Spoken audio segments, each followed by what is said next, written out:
Franco Villamor, Zamboanga City. Okay, Brother Franco, pasok. Okay. Kung sana ba na ko pasurwa, Oh.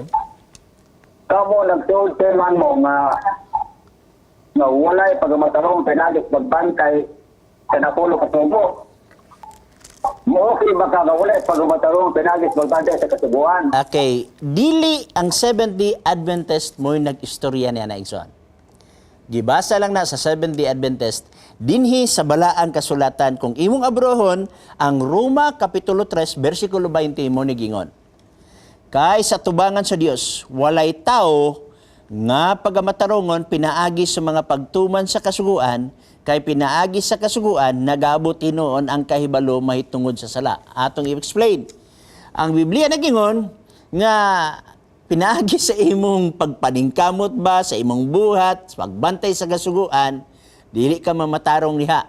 Nganuman, moabot hinuon ang daghan nga mga pagkahibalo sa sala. Nganuman di ay unsa man ay function sa kasuguan.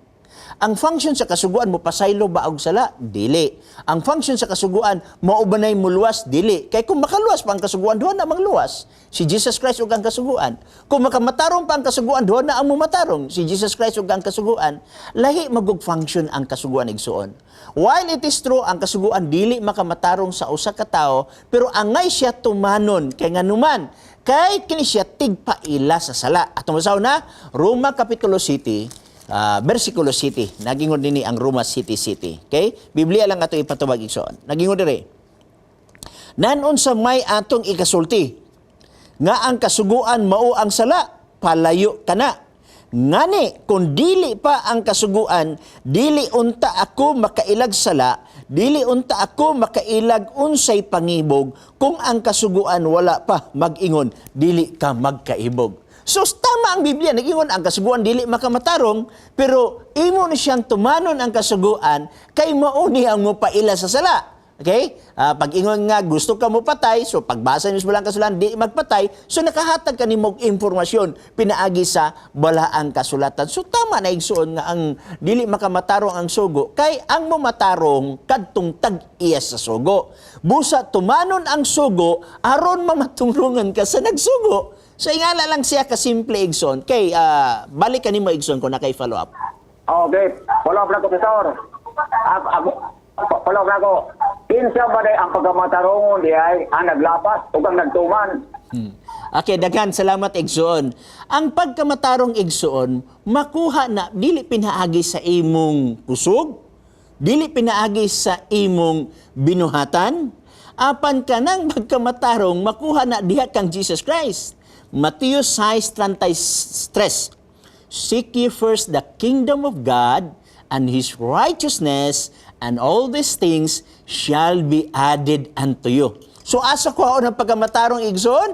Sa ato bang kaugalingon nga kahimuan? Dili. Didto na sa kang Jesus Christ. Tagaanta sa kag usa ka bersikulo, Igsoon, nga dili ni gikan sa Seventh-day Adventist, Igsoon, apan gikan ni sa balaan nga kasulatan, no? Si Pablo no na siya mga sulat ngadto sa iyang mga igsoon ug uban pa, mao ni ang sulat ni Pablo ngadto kang Tito. Dinhi sa Tito 3 bersikulo 5 na ingon, kita iyang giluwas dili tungod sa mga binuhatan nga nahimo nato sa atong pagkamatarong, kundili tungod sa iyang kaluoy, pinaagi sa paghugas sa pagpakatao, pag-usap, dili pinaagi sa itong pagkamatarong, Igsoon, kundili pinaagi sa paghugas, pagpakatao, pag-usap, kay nga namang dili sa atong kaugalingong pagkamatarong, Igsoon, tungod kay ang atong pagkamatarong sumala dinhi sa Isaiah 64 versikulo 6 nagingon, kay kami nga tanan nangahimo nga ingon sa usa kam nga mahugaw og ang tanan namo nga pagkamatarong ingon sa usa ka sapot nga nahugawan. So ang atong pagkamatarong, Igsoon, sama ra ginistrapo. Wa kita ikapasigarbo, Igsoon. Asa na ito awat na pagkamatarong? Diha lamang sa dugo ni Jesus Christ. O sa dihang namatarong na ta, Igsoon, ay na dayon ta mo response nga kung nahigugma ka kang Christ, magbantay ka sa sugo. Kaya nagingon si Kristo, Juan 14, versikulo 15, if you love me, keep my commandments. So mauna ang theology igsoon, muuna-una ka maluwas pinaagis pagkamatarong dili imo kang Jesus Christ ay ka mopakita sa imong ebidensya nga ikaw kung tinuod ka nahigugma kang Kristo, tumanon nimo ang sugo. Okay, follow up igsoon, napabakayan. Okay, pala pastor. Dili man ka pastor mutubag sa akong nga pangutana. Kinsa ba ang pagkamataron ang nagtuman ug ang naglapas? Tumala basa sa Roma 2:13. Katong nagtuman sa kasuguan mo'y matarong na amaligin na. Kalma lang, Igson. Dagan salamat, Igson. Nga no, nagtubag biya ko, wala lang tingali kaniangay sa kong tubag. O nagtubag sad ko, basin tingali nga, dili lang muhaom sa imong gusto. Pero, for the sake nga ato ning basahon ang imong giingon nga Roma Kapitulo 2, versikulo 13, no? Atong pagtagad ng ang imong bersikulo. Nagingon sa 13, kay dili ang mga nagapatalinghog sa kasuguan, maoy matarong sa tubangan sa Dios, kundili ang nagatuman sa kasuguan mao ang pakamatarungon. Okay. So kanang word nga pakamatarungon igsoon, dili na gyapon na imo. Si Christ gyapon na siya igsoon, no? Si Christ gyapon na ang gitawag nato. Kini manggod nga pagkasulti igsoon. Kining word bitaw ato ni explain gamay aron na matagaan og kahayag gamay, no? Kining word nga pakamatarungon, gikan ni siya sa Greek word igsoon nga gitawag nato og dikaiosuni. Gikan sa word nga dikaios, meaning righteous. Okay? Na kanang word nga dikaiosuni na ay gitawag nato igsuon nga usa ni siya ka gitawag nato og namagoy mga grammar dinhi sa Greek igsuon nga angay nato i-konsiderar. Na gitawag nato og pangtilyar og naa sa gitawag nato og linear, no? Sa laktod nga pagkasulti, kung imo basahon ang uban nga mga gitawag nato og komentarista sa Biblia igsuon, usa ni siya ka deklarasyon nga ang Dios mo'y nag-declare kanimo. Dili ikaw ang nag-declare nga ikaw righteous. Si Jesus Christ ang nag-declare kanimo og pinaagi sa iyang pagalingong dugo. Kay kumingon ta igsuon nga ang sugo makamatarong na duha ra ka buk mo matarong ron si Kristo ang sugo, no? So anyway, dagan salamat niya ng imong paghatag og explain usab or pangutana. Pero ako mingon igsoon, tin-aw man kay itong gibasa nako sa Biblia igsoon. Ato nandungagan katapusan nga bersikulo, no?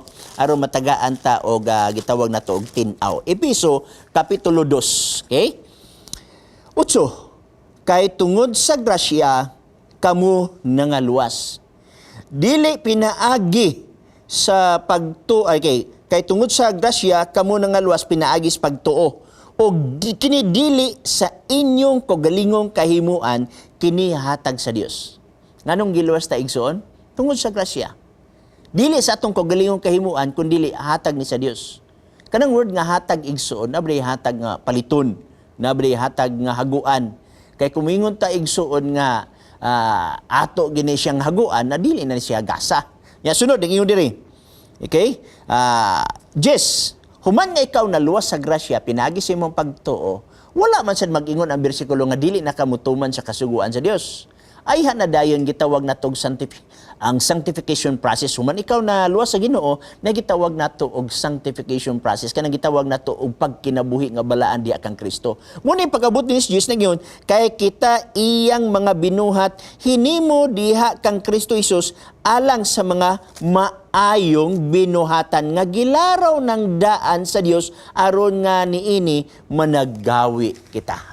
Okay? So, Igsoon, daghang salamat sa imong pangutana nga at least ato hangyo sa mga nangutana, pangutana lang nga sakto, kanang kalma, uban sa gugma, ano ba, kay kini atong ginabuhat Igsoon, i-enjoy nato ang grasya o panalangin sa Ginoo, i-enjoy nato ang kaalam dinis balaang kasulatan na dili nato ma-enjoy kung paano atong pakapinan og kining sukuta, pakapinan nato og kining dili mayo, ano ba. So dangan salamat niya na Igsoon, no?